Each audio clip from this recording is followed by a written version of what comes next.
स्वास्थ्य प्रेमी श्रोता नमस्कार। कार्यक्रम हेलो डाक्टरमा हार्दिक स्वागत छ। प्रविधिमा दीपक तामाङका साथ म कविराज सुमन सत्याल। निरोगी रहने उपाय र रोग लागिसकेपछि गरिने उपचारको बारेमा विशेष चर्चा गरिने यो कार्यक्रममा आज प्यारालाइसिस अर्थात् पक्षघात भनेको के हो, यसको कारण, लक्षण, उपचार लगायतका विषयमा कुराकानी गर्नेछौँ। यिनै विषयमा कुराकानी गर्नको लागि आज हामीसँग सिंहदरबार वैद्यखाना विकास समितिका कन्सल्टेन्ट आयुर्वेद विज्ञ डाक्टर काशी खतिवडा हुनुहुन्छ। डाक्टर साहब, कार्यक्रममा स्वागत छ। धन्यवाद। हजुर डाक्टर साहब, सन्चै हुनुहुन्छ? एकदम ठिक छ। डाक्टर साहब, हाम्रो श्रोताहरूलाई चाहिँ मैले एउटा हजुरको व्यक्तिगत जीवनसँग सम्बन्धित प्रश्न गर्न चाहेँ। हजुर डाक्टर साहब, यो स्वस्थ रहनको लागि हजुरले आफ्नो दैनिकीमा के कुराहरू गर्नुहुन्छ? स्वस्थ रहनको लागि हामीले दैनिक रूपमा गर्नुपर्ने चाहिँ भनेको नियमित रूपमा आहार विहार व्यायामका कुराहरूलाई चाहिँ एकदमै ध्यान दिनुपर्ने जरुरी देखिन्छ। अब अहिलेको अवस्थामा चाहिँ सात्विक आहार सेवन गर्ने, दैनिक व्यायाम गर्ने, बिहान टाइममा उठ्ने, निद्रा पुग्ने गरी सुत्ने, दिनभरि चाहिँ प्रसन्न मुद्रामा रहने, सकारात्मक सोच राखेर अगाडि बढ्ने कुराहरूलाई चाहिँ फोकस गर्यो भने निश्चय पनि हामी स्वस्थ रहन सक्छौँ। हजुर डाक्टर साहब, अब म विषयवस्तुतर्फ लाग्छु। हजुर डाक्टर साहब, यो प्यारालाइसिस भनेको खास के हो? प्यारालाइसिस भनेको चाहिँ नि कसरी बुझ्नुपर्छ भने यसलाई नेपालीमा चाहिँ पक्षाघात गर्ने गरिन्छ। पक्षाघात यसलाई सामान्य रूपमा हामीले बुझ्नु पर्दाखेरि चाहिँ कस्तो हुन्छ भने हाम्रो शरीरको र यसका अङ्ग प्रत्यङ्गहरूको क्रियाकलापलाई सञ्चालन गर्ने, नियन्त्रण गर्ने काम चाहिँ नि हाम्रो मस्तिष्कले गरेको हुन्छ। मस्तिष्कमा रहेको विभिन्न कोषहरूले गरेको हुन्छ र ती मस्तिष्कबाट निस्कने साना साना तार जस्ता नसाहरूको माध्यमबाट शरीरको अङ्ग विशेषमा चाहिँ सूचनाहरू जाने आउने गर्दछन्। भन्नाले मस्तिष्कबाट हाम्रो शरीरको कुनै पनि भागमा चाहिँ एउटा म्यासेज आदान प्रदान हुने काम भइरहेको हुन्छ एउटा स्वस्थ शरीरमा। त्यसै गरी मस्तिष्कबाट त्यस्ता सूचना आउने जाने काम मांसपेशीहरूमा पनि हुने गर्दछन्। विशेष गरी हाम्रो इच्छा अनुसार चलाउन सकिने हात खुट्टा, अनुहार र अरू शरीरका भागहरूका मांसपेशीहरूमा पनि मस्तिष्क अर्थात् ब्रेनबाट आउने सूचना आउन जान नसक्ने गरी क्षति भएको अवस्थामा मांसपेशीले आंशिक रूपमा वा पूर्ण रूपमा काम गर्न सक्दैन। यसरी मांसपेशीहरू काम गर्न नसक्ने अवस्थामा हुनुलाई पक्षघात भनिन्छ। अर्थात् हाम्रो शरीरको मांसपेशीको क्रियाकलाप कम हुँदै जानु अथवा पूर्ण रूपले काम गर्नै नसक्नु, हात खुट्टा चलाउन नसक्नु, अनुहारको कुनै भाग चाहिँ हाँस्न अप्ठ्यारो हुने, गर्न अप्ठ्यारो हुने अथवा मजाले नचल्ने अवस्था भयो भने त्यसलाई चाहिँ हामी पक्षघात अर्थात् प्यारालाइसिस भन्ने बुझ्दछौँ। हजुर डाक्टर साहब, यसको खास कारक तत्त्वहरू चाहिँ के हुन्छ, के कारणले चाहिँ यो हुन सक्छ? अब अलिकति हाम्रो आयुर्वेदले के भनेको छ भनेदेखि यो आयुर्वेदमा चाहिँ बाघको गतिविधिमा अवरोध आएमा पक्षघात हुने कुरा व्याख्या गरिएको पाइन्छ। आयुर्वेदका शास्त्रहरूमा विभिन्न क्रियाशीलता हाम्रो शरीरका क्रियाकलापहरूको लागि जिम्मेवार बाघको प्रभावमा समस्या उत्पन्न भएमा सम्बन्धित अङ्गमा पक्षघात हुन सक्छ भन्छ। त्यही अनुसार चाहिँ जसरी यता बाघको क्रियाकलाप रोकियो भने कुनै कारणले चाहिँ अब्स्ट्रक्सन आयो, क्षति भयो भने जान सक्दैन भन्यो। त्यसै गरी ब्रेनबाट आउने चाहिँ नर्भहरूले पठाउने जुन म्यासेज छ शरीरको मांसपेशीमा त्यसमा चाहिँ ब्लक हुन गयो भने चाहिँ अथवा कुनै क्षति हुन गयो भने चाहिँ पक्षघात हुन्छ, शरीर नचल्ने हुन्छ, शरीरका मांसपेशीहरू चाहिँ कमजोर हुँदै जान्छन् भन्ने बुझ्नु पर्दछ। र यसमा कारणहरू चाहिँ कस्ता छन् भने हामीले दैनिक रूपमा गर्ने क्रियाकलापहरू, मैले अघि नै भने स्वस्थ रहन गर्ने क्रियाकलापहरू, जीवनशैलीका कुराहरू, त्यसमा चाहिँ हामीले लापरवाही गऱ्यौँ होइन। दैनिक रूपमा बिहान उठेदेखि बेलुकासम्म गर्नुपर्ने कामहरू नगरेर धुम्रपान अत्यधिक गर्ने, मद्यपान त्यतिकै गर्ने, राजसिक खानपिन गर्ने, व्यायाम गर्दै नगर्ने, असाध्यै अल्छी किसिमको चाहिँ जीवनशैली अपनाउने गऱ्यौँ भनेदेखि चाहिँ पक्षघात हुने सम्भावनाहरू धेरै नै रहन्छन्। र पक्षघात हुने सम्भावना चाहिँ कस्ता खालकालाई चाहिँ पक्षघात भन्ने त कस्ता कारणले हुन सक्छन् त भन्दाखेरि अहिले चाहिँ नि हाम्रो धेरै नै देखिने विश्वमा चाहिँ अधिकांश नसर्ने रोगहरू मध्येमा देखिने मस्तिष्काघात हामीले बुझ्छौँ। प्यारालाइसिस मात्रै बुझेका हुन्छौँ तर मस्तिष्काघात हामीले भन्ने बुझ्दैनौँ। हाम्रो जीवनशैलीमा गरेका हामीले आफै गरेका गडबडीहरूले गर्दाखेरि चाहिँ मस्तिष्कमा समस्या हुने, उच्च रक्तचापका कारणले ब्रेनमा चाहिँ साना साना रगत प्रवाह हुने, नलीहरू फुटेर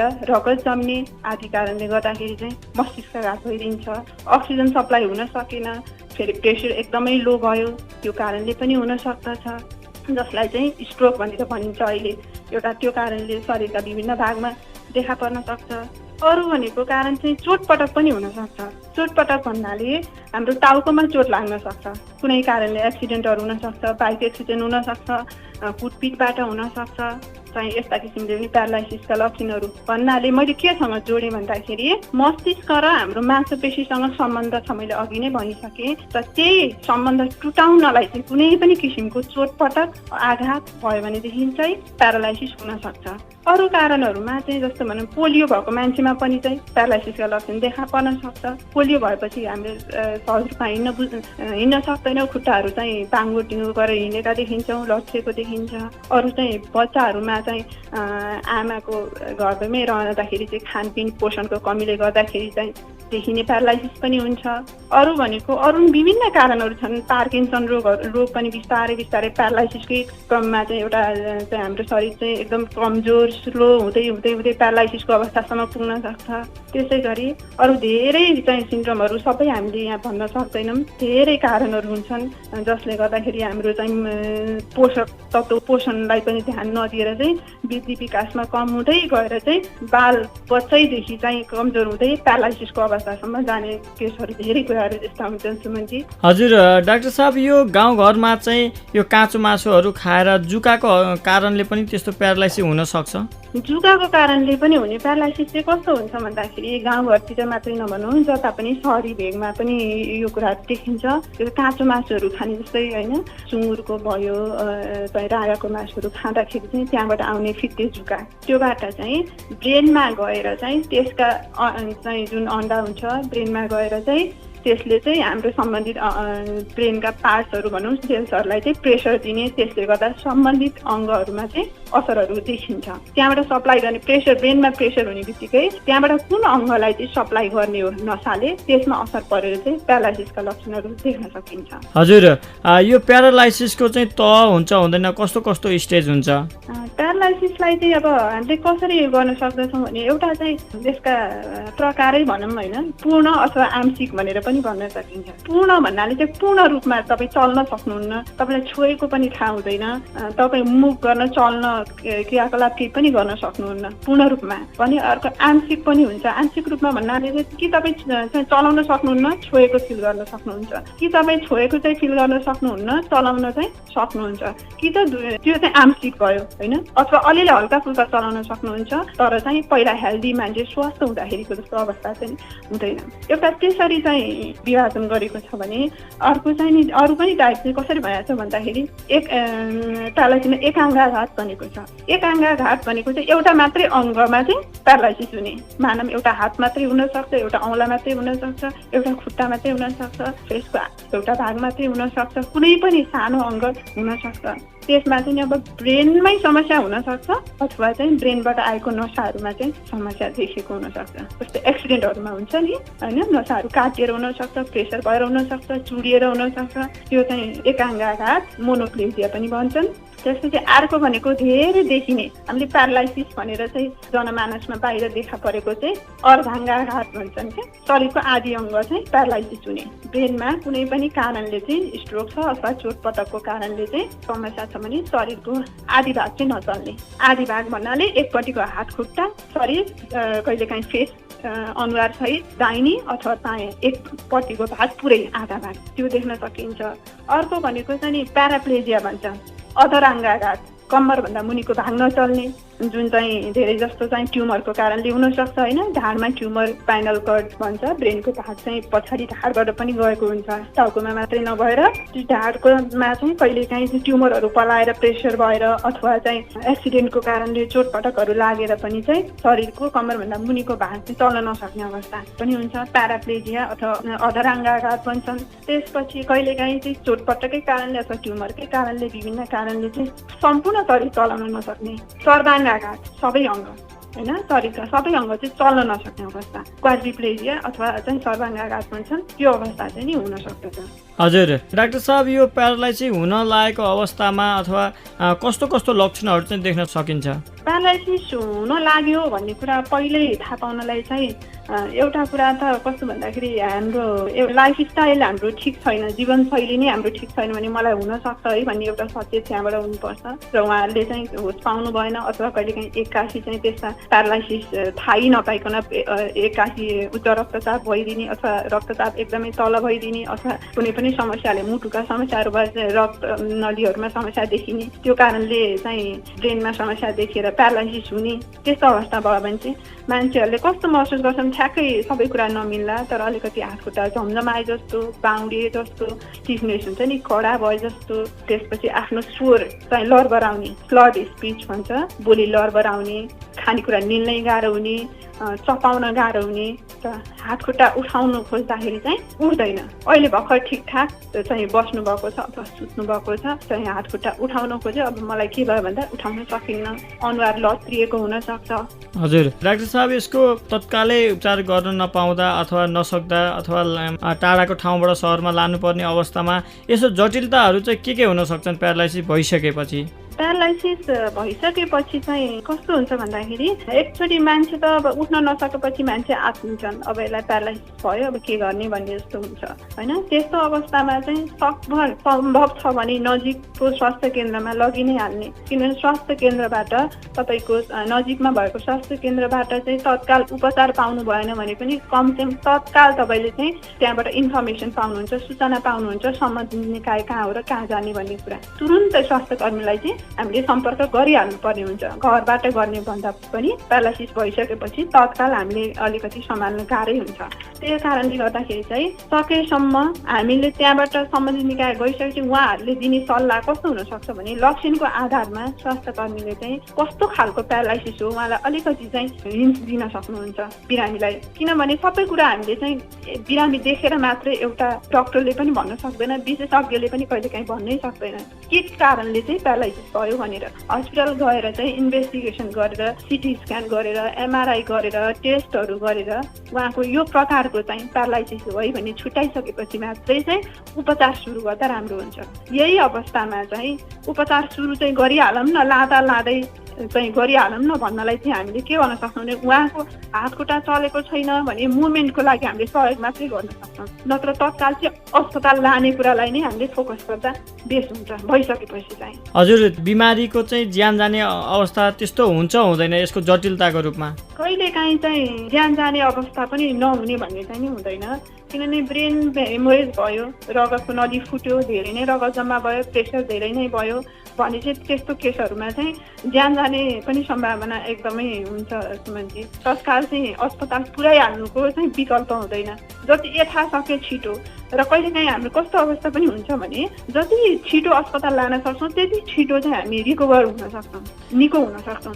जति ढिला लान्छौँ कुनै केसहरूमा चाहिँ होइन र ब्रेनमा चाहिँ अक्सिजनको सप्लाई कम भएर ब्रेनको कोषहरू मर्न लागेको अवस्था छ भने हामीले एकदम छिटो होइन 4-5 घन्टाभित्र अस्पताल पुर्याउन सकेको खण्डमा चाहिँ त्यो चाहिँ तत्काल तुरुन्तै पुरानो अवस्थामा फर्काउन सक्ने प्रविधि पनि आइसकेको हुनाले हामीले त्यतातिर नै फोकस गर्नुपर्छ। हजुर डाक्टर साहब, यसको औषधि उपचारमा आयुर्वेद औषधि वा अन्य कस्तो उपचार पद्धति गर्न सकिन्छ? म चाहिँ नि के भन्छु भने उपचार गर्नुभन्दा पनि पहिला हामीले चाहिँ रोग लाग्नै नदिनु, प्रिभेन्सनको कुरालाई धेरै सपोर्ट धेरै गर्न सक्यो भने नि त्यो नै एकदम बढी फाइदाजनक हुन्छ जस्तो लाग्छ मलाई। किन भइसकेपछिका जति समस्याहरू आउँछन् पूर्ण रूपमा चाहिँ निको होला नहोला हामीले प्रयास गर्ने हो, तर त्यो भन्नुभन्दा अगाडि म के भन्न चाहन्छु भने म चाहिँ रोग कसरी हुन नदिने भन्ने कुरालाई चाहिँ फोकस गर्नुपर्छ भन्ने मेरो चाहिँ मान्यता हो।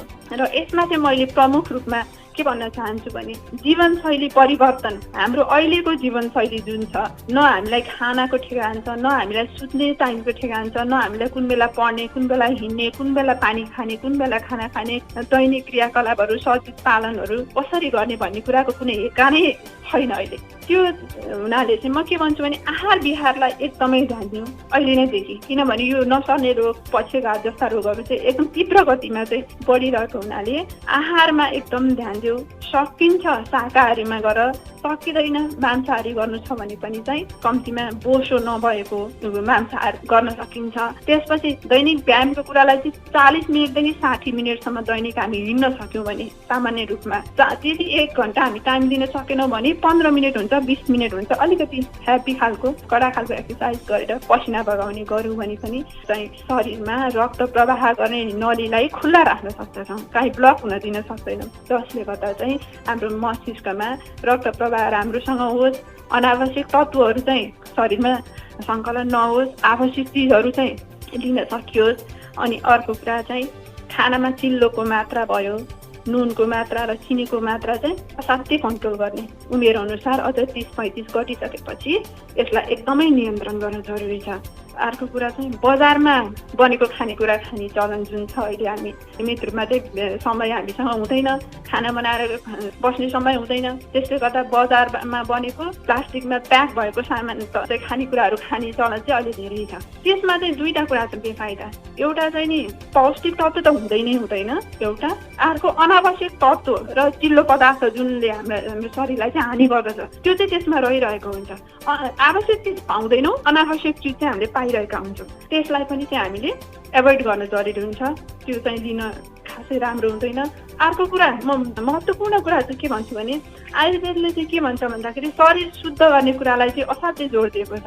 सधैँ हामी चाहिँ स्वस्थ रहन चाहन्छौँ भने शरीरलाई चाहिँ सधैँ पूर्ण रूपमा हामीले चाहिँ एकदम शुद्ध गर्न जरुरी छ। कसरी गर्ने त? दैनिक रूपमा हामी गर्न सक्दैनौँ भने पनि एउटा विभिन्न सिजनलाई मध्यनजर गर्दै चाहिँ पञ्चकर्म नियमित गर्न सक्छौँ।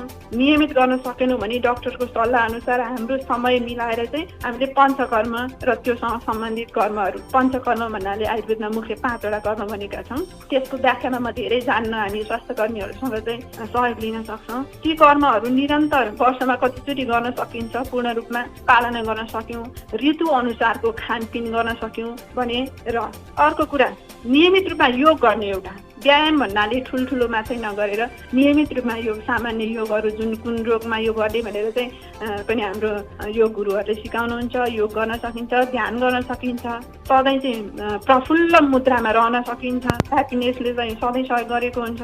त्यसपछि सकारात्मक सोच राख्ने, तनाव नलिने र आफ्नो शरीरको लागि समय छुट्याउने, निरन्तर 1 घन्टा कम्तीमा समय छुट्याउने, प्रशस्त पानी खाने कुराहरू गऱ्यो भनेदेखि चाहिँ मलाई लाग्छ यो मस्तिष्काघात र यो प्यारालाइसिस पक्षघात जन्य रोगबाट बस्नलाई चाहिँ धेरै सहयोग गर्छ जस्तो लाग्छ मलाई चाहिँ। भन्दाखेरि चाहिँ ठ्याक्कै पक्षघातको उपचार यही हो भन्नुभन्दा नि हामीले कारण अनुसार र लक्षण अनुसार चाहिँ उपचार गर्नुपर्ने जरुरी हुन्छ है। कारण अनुसार मैले अघि भने विभिन्न कारणले हुनसक्छ भने, अघि मैले मस्तिष्काघात भने, चोटपटकको कारण हुनसक्छ, पोलियोकै कारणले हुनसक्छ भने त्यो अनुसार रोग अनुसारका उपचार गर्नुपर्ने जरुरी हुन्छ। मस्तिष्काघात पनि उच्च रक्तचापको कारणले भएको रहेछ भने त्यही अनुसारको उपचारमा जानुपर्ने हुन्छ। उच्च रक्तचाप पनि रोक्नुपर्ने हुन्छ भने एउटा चाहिँ मस्तिष्कमा जम्मा भएको रगतलाई पनि हामीले कसरी चाहिँ त्यसलाई ब्यालेन्स चाहिँ गराउने अपरेसनमै जानुपर्ने हुनसक्छ। कहिलेकाहीँ त्यसलाई सुकाउनु पर्ने हुनसक्छ। अथवा चाहिँ मस्तिष्कका कोषहरू मरेका छन् भने त्यसलाई अर्कै किसिमले उपचार गर्नुपर्ने हुनसक्छ। रगत बाक्लो भएको कारणले भएको रहेछ भने त्यसलाई त्यही अनुसारको रगत पातलो गर्ने औषधि चलाउनु पर्ने हुन्छ। त्यसै रहेछ है। अरू सम्बन्धित जस्ता पनि रोग छन् तिनीहरूको त्यही अनुसारको उपचार एकातिर भने, अर्कोतिर चाहिँ अब प्यारालाइसिस भइसकेपछि पहिला जस्तो पूर्ण रूपमा पहिलाको जस्तै बन्न सकिन्छ भन्ने चाहिँ ग्यारेन्टी नहुन सक्छ। त्यसका लागि हाम्रो प्रयास पुनर्स्थापनाका कुरा होइन, रिहेबिलिटेसनका कुरा होइन, शरीरको चाहिँ जुन चल्न छोडेका अङ्गहरूलाई कसरी चलायमान बनाउने, कसरी त्योभन्दा राम्रो आजभन्दा भोलि राम्रो, भोलिभन्दा पर्सि राम्रो कसरी बनाउने त, त्यसको प्रयासको रूपमा चाहिँ हामीले चिनिया चिकित्सा प्रणाली अन्तर्गतको एक्युपङ्क्चर थेरापी गर्न सक्छौँ। त्यसपछि चाहिँ फिजियोथेरापी गर्न सक्छौँ, अहिले प्रचलित प्राय सबैलाई थाहा छ। त्यसपछिको भाग भनेको पञ्चकर्म र यो तीनटै चाहिँ एक्युपङ्क्चर, फिजियोथेरापी र पञ्चकर्म चाहिँ तीनैवटा चाहिँ सँगै गर्ने हो भने म भन्छु पुनर्स्थापना चाहिँ एकदमै सफल हुन्छ। पक्षघातका बिरामी चाहिँ पूर्ण रूपमा निको भएका केसहरू चाहिँ धेरै नै छन्। हजुर डाक्टर साहब, यसमा जस्तो पुरानो पक्षघात र नयाँ पक्षघातको के कस्तो अवस्था हुन्छ? यसमा चाहिँ कस्तो छ भन्दाखेरि पुरानो र नयाँमा चाहिँ निश्चित रूपमा पुरानो भनेको चाहिँ जहिले पनि जति पुरानो भयो त्यति जटिल हुँदै जान्छ। जुनसुकै रोग पनि पुरानो भइसकेपछि, एउटा सामान्यमा उदाहरण दिन्छु, हामीलाई चाहिँ प्यारालाइसिस भयो, औषधि उपचार हुन सकेन, अथवा भयो भयो, औषधि त चलायो तर अब पुनर्स्थापनाका कुनै काम भएनन्, औषधि खायो, घरै बस्यो, गऱ्यो भनेदेखि त्यो पुरानो रूपमा जान्छ। पुरानो हुँदै गएपछि उदाहरणको लागि हाम्रो घर छोडेर हामी कतै गएछौँ र ढोका खोला छैनौँ भने 1 महिनापछि ढोका खोल्दाखेरि जुन त्यो ढोका खोल्नै गाह्रो हुन्छ, खोल्नै सक्दैन, चल्दै चल्दैन, आवाज आउँछ, एउटा कक्रक्क परेर रहन्छ। त्यही नै हो हाम्रो शरीर पनि, जति चलायमान हुन्छ उति नै हामी छिटो चाहिँ आफ्नो उसमा पुरानो रूपमा फर्किन सक्छौँ। त्यो कारणले चाहिँ दैनिक रूपमा यो हामीले गराउने पुनर्स्थापनाका मैले भने एक्युपङ्क्चर भने, फिजियोथेरापी भने, पञ्चकर्म भने, यी कुराहरू चाहिँ नि दैनिक रूपमा गर्न सक्यो भने पुरानोलाई पनि ल्याउन सकिन्छ। तर अलिकति समय चाहिँ अलिक लाग्छ र धेरै नै पुरानो हुँदाखेरि चाहिँ धेरै कुरा बिग्रिसकेको हो भने चाहिँ फर्काउन पनि अलिक गाह्रै हुन्छ। तर हामीले हिम्मत चाहिँ हार्नु हुँदैन, प्रयास चाहिँ जारी राख्नुपर्छ जस्तो लाग्छ। अनि आयुर्वेदमा चाहिँ हामीले चाहिँ मस्तिष्कलाई भनौँ ब्रेन टनिकको रूपमा विभिन्न चाहिँ जडीबुटीहरूको प्रयोग पनि गर्न सक्छौँ।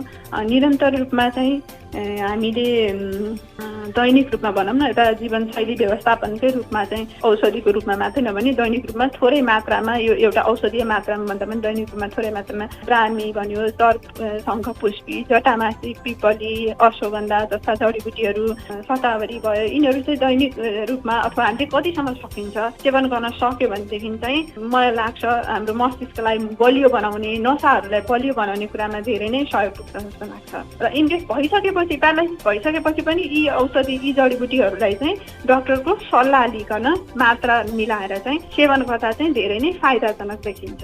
हजुर डाक्टर साहब, हाम्रो निर्धारित समय सकिन लागेको छ।